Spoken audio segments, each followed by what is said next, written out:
Thank you both for joining me, and thank you both for your service. Talk to me about the moral imperative here that the United States has towards people who have helped us in Afghanistan, and how, if it's veterans who are trying to fill in the gap, so to speak, on some of this organization, what that feels like.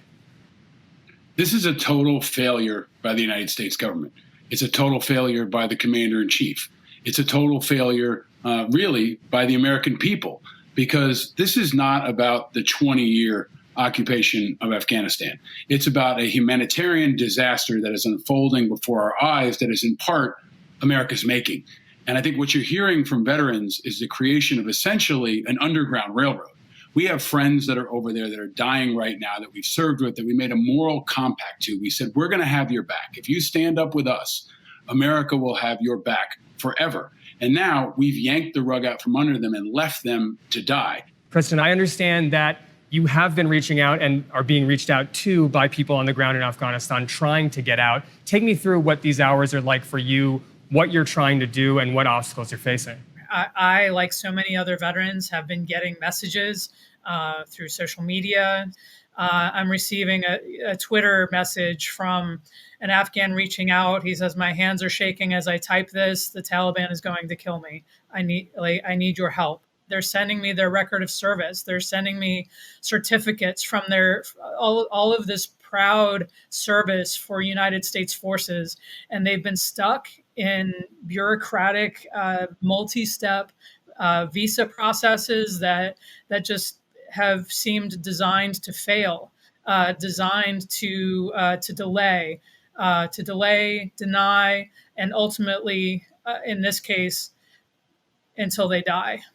And it's just been gut wrenching.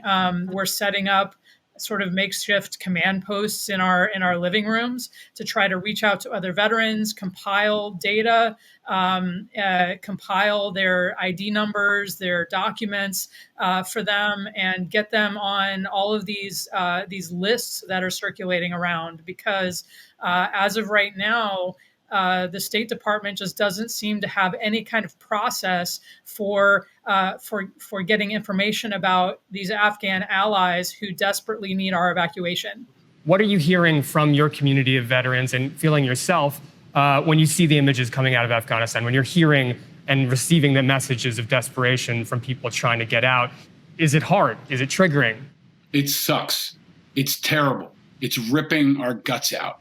And it's happening to people of all political backgrounds who served in Afghanistan and in Iraq and anywhere since 9/11, because we're all so intimately connected to these people. And it's not just, what's happening now is not just a betrayal of the Afghan people. This is a betrayal of the American military, an American military that raised their right hand and went in after 9/11 and got sent to a stupid war in Iraq and got told we would be taken care of and our promises would be honored. And right now, the American government is not just betraying the Afghan people, it's betraying American men and women who served in combat. It was truly gutting to see on TV and social media the bases that we defended, that we lost our friends and comrades defending this, the supply routes, all of the material geographic infrastructure, all of the places where Americans have fought and died, and also where more than 66,000 Afghan troops and police also died in the fight against the Taliban. We have a window of time to act. I believe that history will judge us by what we do in these next hours and days to save those lives, to the loss of those lives crying out to veterans right now. It is catastrophic to us right now, but we can work to save them right now. If we lose them, I don't know where I will be, let alone anybody else. What kind of trauma do you think a failure to get some of these people from Afghanistan out of the country, what kind of trauma will that have on veterans who survived the war, who are back at home, who are maybe dealing with some of those after effects? It's certainly a moral injury. This is the urgency of that maybe I've only felt in a combat zone. I also feel like I will be judged. I will judge myself for the actions I take. Am I doing everything in my power right now to get people out,